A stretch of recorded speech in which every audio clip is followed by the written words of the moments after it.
on, everybody? Welcome to Conversations with Coleman. I am your host, Keenan Coleman. Listen, before we get started, I need you to do me a favor.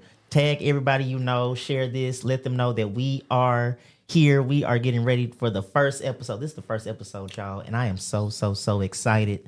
So make sure you join in with us. Listen, my first guest on this very first episode, she really needs no introduction. Everybody knows her here in Arkansas.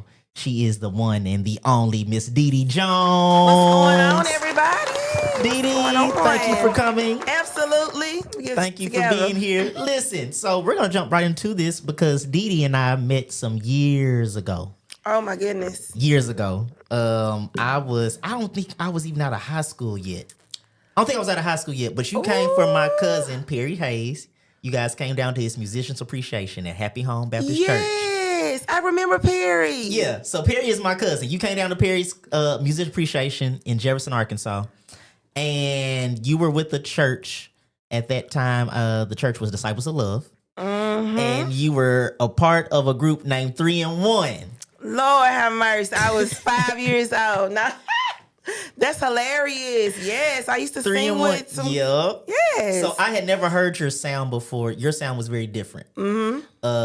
You have a very jazzy type sound. So before we get into all of the, Disciple of Love, 3 and 1, all of that, where did your music journey start? It started clearly before I knew about it. I was about 3 years old, maybe younger. I don't know, but my dad was a musician. He traveled all around the world. Maestro Danny Jones. Shout out to my daddy in heaven. Yeah. And my mama in heaven. They used to just make me sing at churches and stand me on stools and chairs, and that's how it started for me. My journey, of course, in church. And I just traveled with my dad in his choir. Okay, so what was your dad's choir at the time? A Christian Love Concert Choir. Christian Love Concert Choir. So it's like a community choir? It's a community choir, yes. Community choir. How long did he keep that one? Oh, God. So it started way before I was born. Okay. And pretty much up until he passed, he got sick. My dad had a car accident and got sick. So he did it for many years. I can't even really tell you. I got you. Because I remember him coming to Happy Home as well. I'm sure. And he came down, and I didn't know who he was. My mom had to tell me who he was. She's like, oh, that's a legendary musician. Oh, yeah. She's like, that's a legendary musician. Yeah. So, okay, so your mom and dad had started you off in church.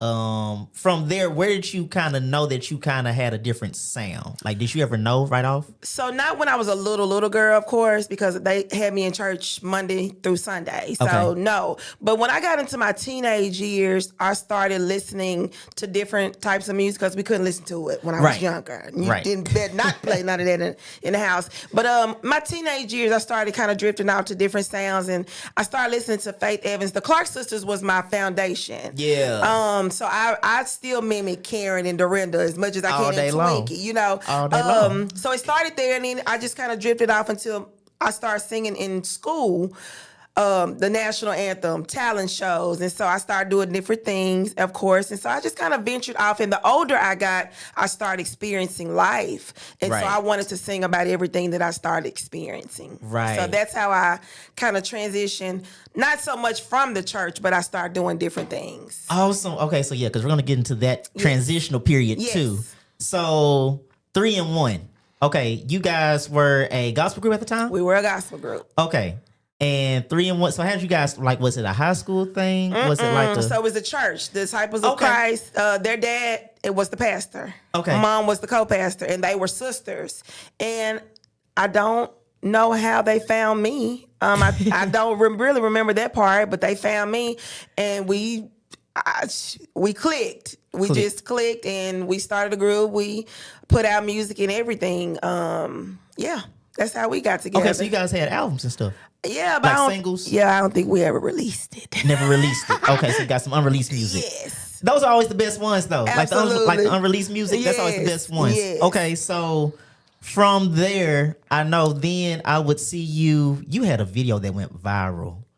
You sang Vanessa Bell Armstrong "Good News." I just listened to that last night. That is so crazy. You was with Lonely Baptist Church at that time. Yeah. And then from there, I didn't see you again until I was with the choir throwback youth choir. Okay. And we did Divine Unity and Righteous Anniversary. They called it DUR. Wow. They did the combined anniversary. Yes. And you sang there. And you were, I want to say, you were one of the singers that I knew stood out at Antioch at that time. So where was the transition from church to where you are now?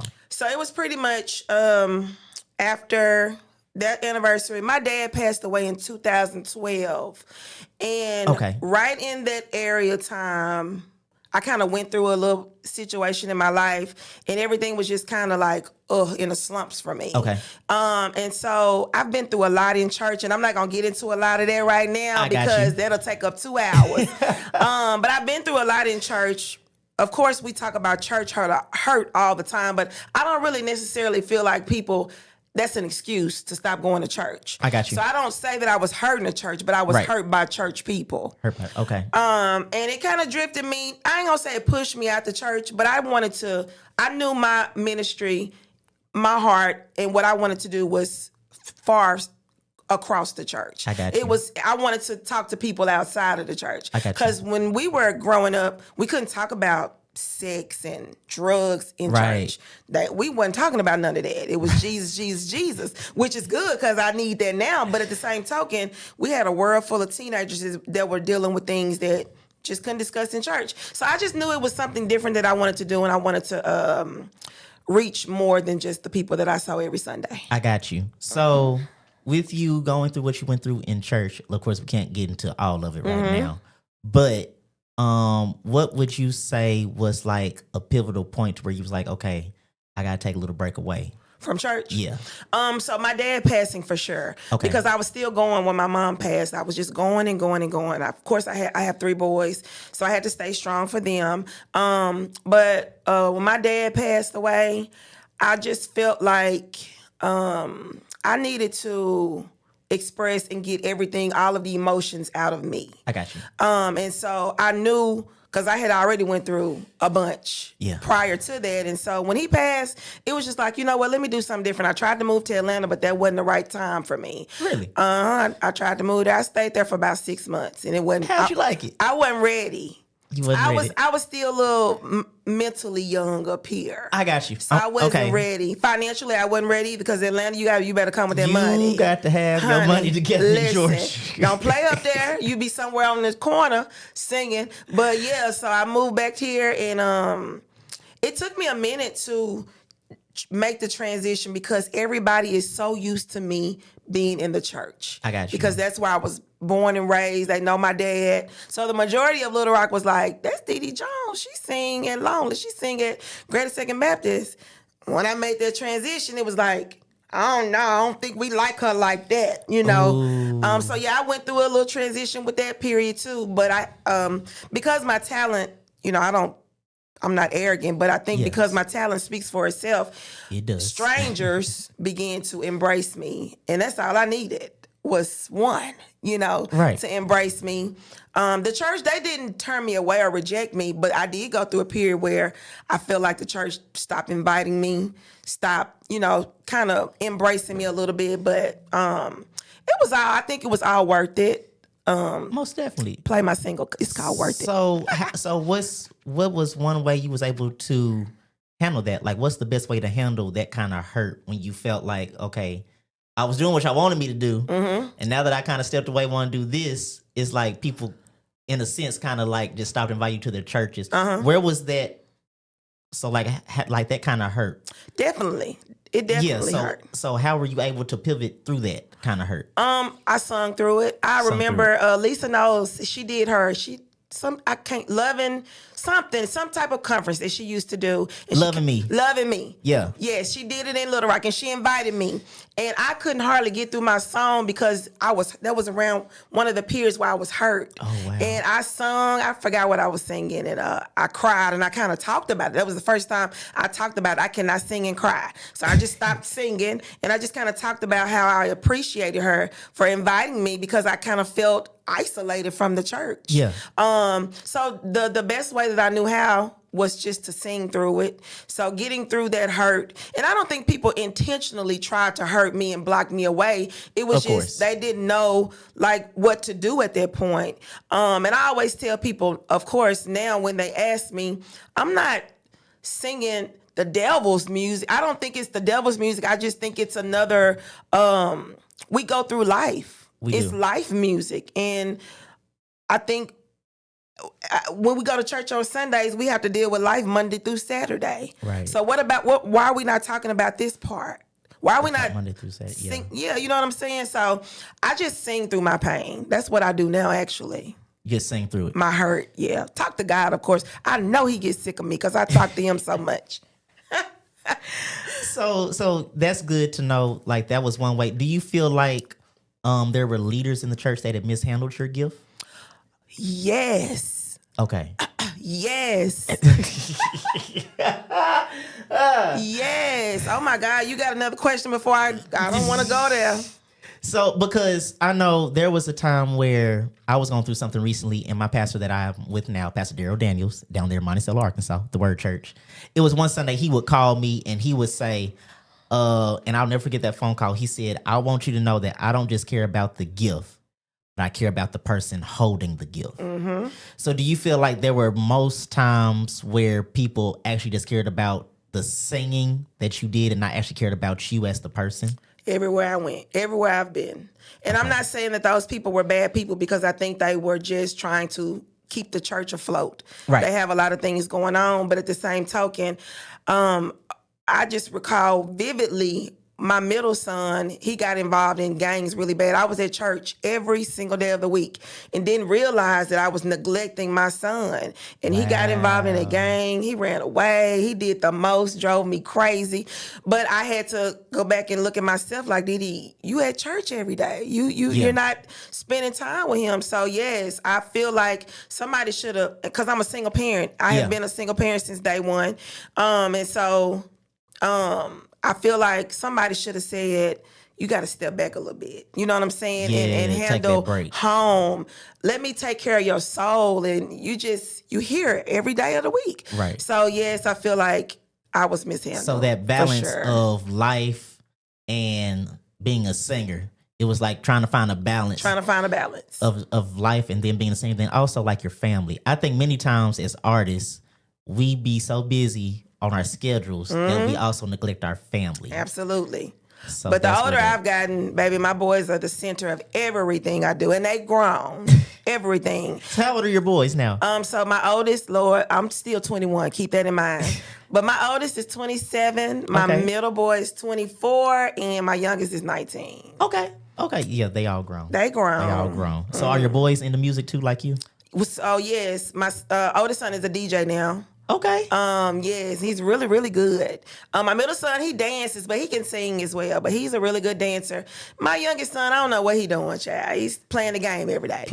Go to work. But I'm sure that there's a musical influence in there somewhere. Absolutely. So with them being the age that they are now, would you, I'm not gonna say push music onto them, but would you kind of like hint at the thing of music like it was with you when you were growing up as a child? Like how your parents did you? No, I don't push it on them. I used to. So I don't know if you remember. You may not remember, but I used to make them sing. And we have video. We went viral singing Tim Rogers.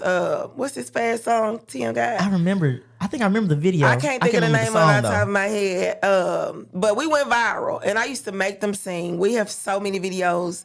But they started wanting to do different things, and I didn't want that same thing happening to them that happened to me. I got you. I used to be made to sing. I got you. Yes, I used to play the piano. I used to have to do everything, direct the choir, and I didn't want that on my kids. They even stopped going to church for a little while, and I kind of got convicted about that because, of course, that's the foundation. I don't want them to ever lose that. But it was like I ran through the church, baby. I mean, not ran through like as in, but I got you. I was vacation Bible school, tent revival. You were always there, like for every time the doors of the church was open, you was there. I was there, yes. You was there. Yeah. I got you. Yeah. So from the church, where did you get into the secular scene? Like, how did that come about? I mean, because your voice was already there. Yeah, it's already there. But like, was there like opportunity presented to you? Yeah. So when I first started singing, like just outside of the group, when I left the group, I sung. Tori Delaney had a program at Philander Smith. It's on YouTube too. But I was still singing gospel at the time. Okay. And not too long after that, Chris Bowen asked me to come sing at one of his events. Okay. Like a downtown Montego or something. I sung there one time, and ever since then, he been booking me, and then other people started booking me. So it was just kind of like a little transition point where one person booked me, and then it just went from there. I remember one of the musicians, he was like, "Nah, Dee, I don't want you to sing R&B." But I was already gone. I mean, but your voice fits that sound. Yeah. I mean, even though you do church. Yeah. And you can do the church songs. Yeah. And we know you can sing in church. Your voice fits where you are now. Where I am now, yeah. It definitely fits where you are. Like, I could honestly see you. Like, I think you put on Facebook one time, you were talking about one day being on stage with Fantasia and the others. I can see you up there with Fantasia, Jasmine Sullivan, Brandy. Yes. Layla Hathaway. Yes. All of those. Like, I can see you on those stages. So with you having the experience from church, and then you also have the experience now with the, I won't say secular or the R&B. Where would you say Arkansas's music community is right now? Or what's one thing that we would have to work on as a music community? Being honest, I feel like we need to come together more. Okay. Because we're so divided. We're so divided. We are so divided, and and I don't really know how to dive into that. Would it be support wise, or do you think it's more of like where did the division happen? Like, I know that I'm just now coming out on the scene. I'm not just now coming out. Okay, I know I've been out here, but really just diving into the scene. Where did the division happen? I think it's been there. I think it was there before we all just kind of deep dived into it. I think it's honestly been there, and it's one of those things where it just kind of latched on from one generation to the next. Just being honest, I don't think there's ever been any. I feel like Atlanta, they get it. Like, you can see them coming together like all the time. Like, you just see them supporting each other, collabing, doing different things like that. Everything. Yeah. If you ever go to Georgia, yeah, they do everything there. They do it together. But it's a mindset that you have to have, because individually sometimes we can't do it on our own. We have to collab together. It takes a unit to do things sometimes. Yeah. And this guy came from LA one time and had a little workshop. And he was just saying, why don't y'all take 6 months and put it into one artist, and everybody push that one artist. In the next 6 months, we push one artist. I think something like that would really work. I think that will work, but I think the problem is people feel like if they help out one person, they'll get behind on their own plans. They'll get behind on their own, but it's that mentality right there is why it don't work. Yeah. That's why I won't definitely work. can see that. But that would, I could see the strategy behind that. I'm not sure where I'm not sure where the connection needs to happen or where we need to start. Yeah, I'm not either. Sometimes I feel guilty because I feel like maybe I should be starting and doing some stuff. But when you've been burned by people so many times, baby, you start doing stuff on your own. Yeah. And just, okay, guy, you handle them, and I'm going to keep going. Because it's a struggle just for me. So if you think I'm going to take my time out for you and you don't want to get it together, baby, we not doing all that. So you do have music out. I do. You have how many singles out? I just have one single, but I'm on like a million other people's projects. Okay. So have you done anything recent with anybody? Like collab recently with anybody? Not recently. Okay. So your song that you have out is called Worth It. Uh-huh. How old is that song? 1 year and some months. Really? Yeah. It's only 1 year and some months. Okay, so Worth It. Where was the inspiration behind Worth It? Like, what got you to write that song? So I had the help of Ferocious. Shout out Ferocious and Pat Washington.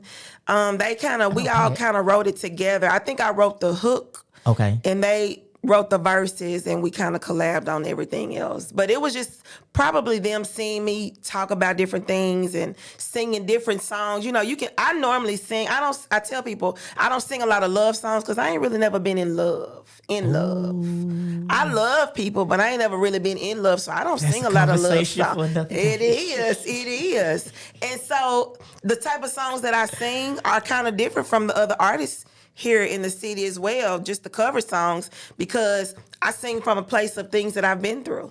Yeah. So I've been busting windows out cars. So that's what I sing. I ain't never did that. don't play with me, I will. No, I'm just kidding. But no. So yeah, I think they heard me sing the type of song, and then that's where Worth It came about. Okay. Yeah. And your song's been out for a year now. So if you guys don't have it, make sure you go get DD Jones Worth It. Go get it. You And know, I'm gonna listen. start working on some new music next year too. I'm about to say, so do you, like, what can we expect from you in the near future? Yes, definitely new music. I want a catalog. And I feel like Okay. I'm a little bit behind, but then I have to prep myself and say, you're not behind. You right on track. That's how Okay. I try to keep my mind positive. Because I did have a late start on putting out my own music. But that's because I don't like my voice. Really? I don't like listening to my voice. Absolutely not. So you don't like the playbacks and stuff that you get? You don't like? Absolutely no. Send me no playback. I don't like So you don't like the playbacks, DD? So like, how do you make the decision? Be like, okay, this is what I want out. They have to do that. I'll be like, So you just have to trust their judgment. Yeah, because I'll be like, I want to do it over. I want to do it over. I want to do it over. Yeah. Absolutely. Yes. Hate it.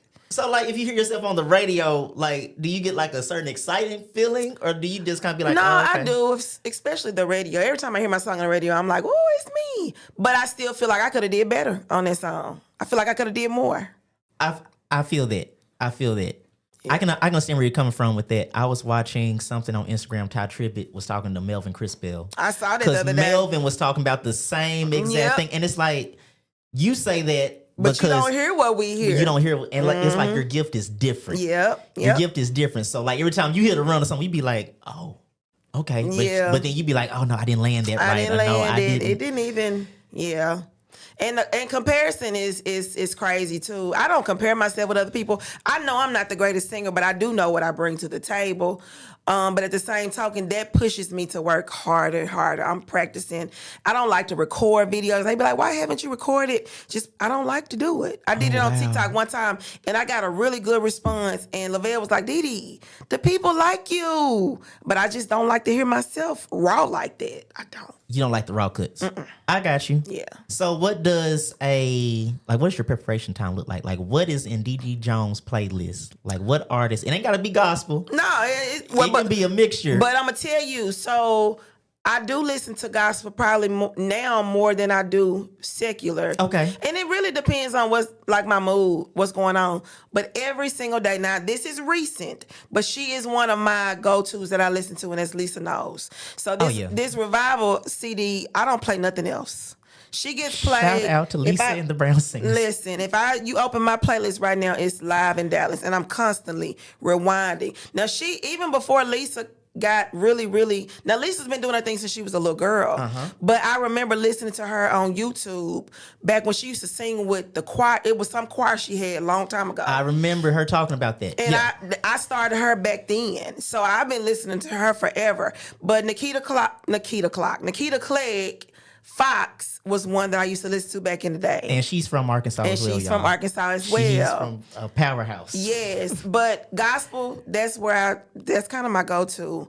Other than, I still listen to the Clarks, J. Moss, Zacardi, the Williams Singers, that's the quartet group. But I do listen to 90s R&B. That's kind of that's where So who are your top R&B, like if you had like a top 5 R&B artists?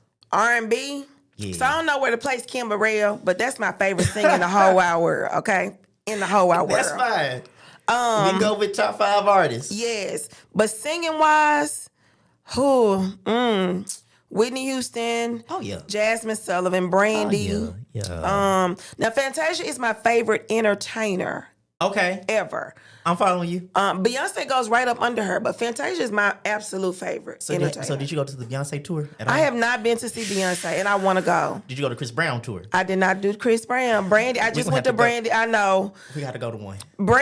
Usher, Chris Brown, and Beyonce is my top 3 that I gotta see live. Okay. They say once you see Beyonce live in concert, your life will never be the same if you're an artist, because So- she's top tier. Beyonce is definitely one of my favorite vocalists.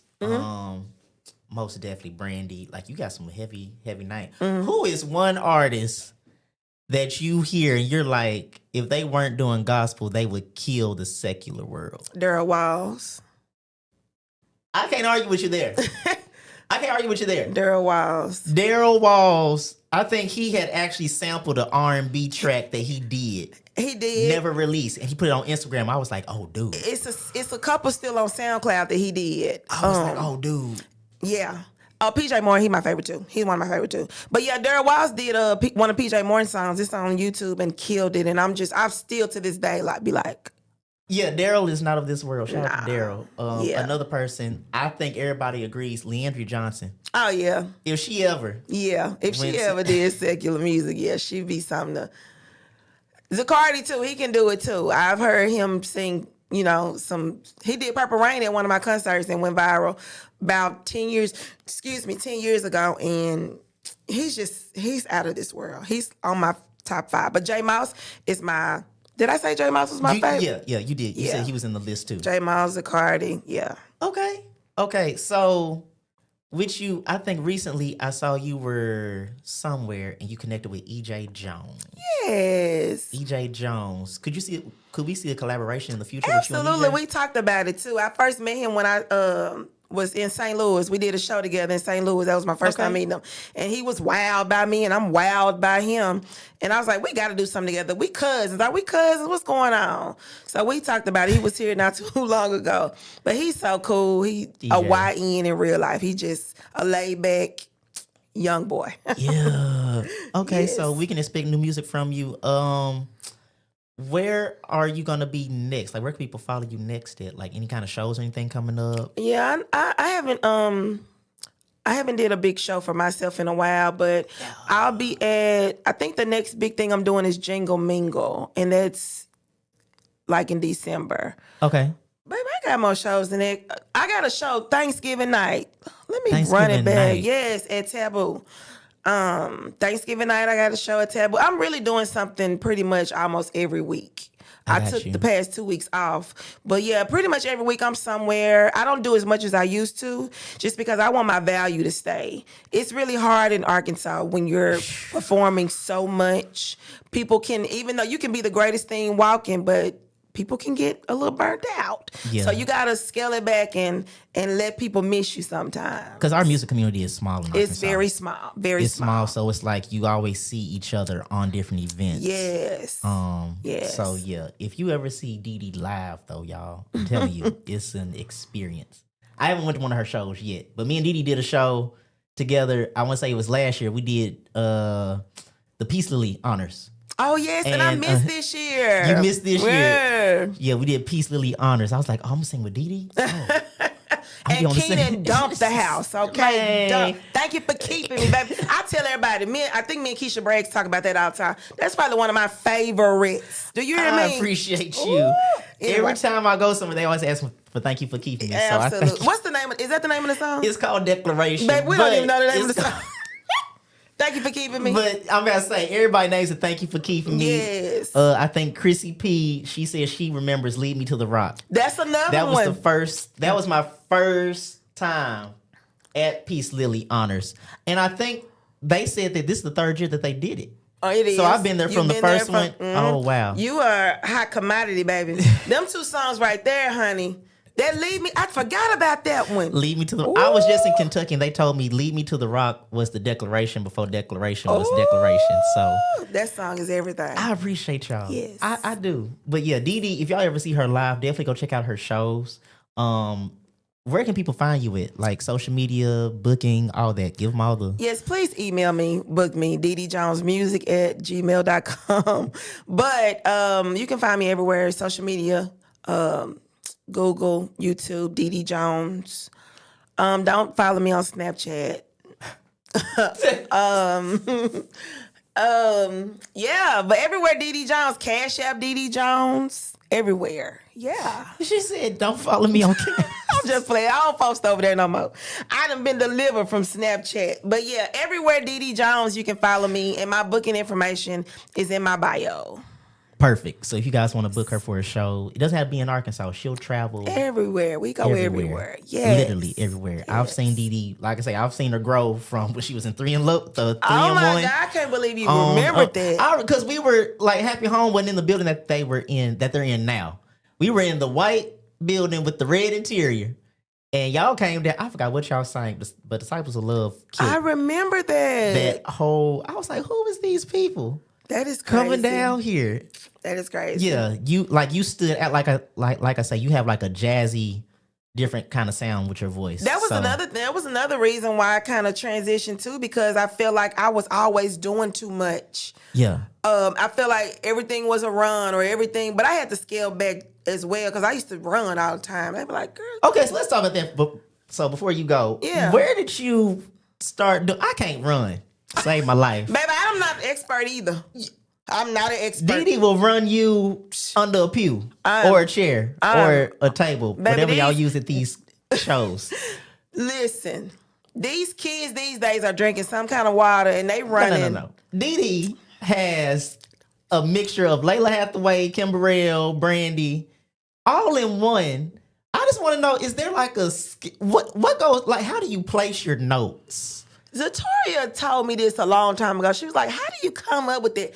Girl, be the grace of God that just flow out. I don't know. I used to practice Kim Burrell's live in concert VHS tape. And I wore that thing out. And I just would rewind it until I tried to get I tried a Kim Burrell song twice. And I remember I posted one of them on YouTube and the lady was like, you did good, but I just admire your bravery. Because people don't really sing Kim Burrell like that. Have you ever tried Holy Ghost by Kim Burrell? That's the one I did. Did I do That's the one you did? Is that the one I did? No, I didn't do that one.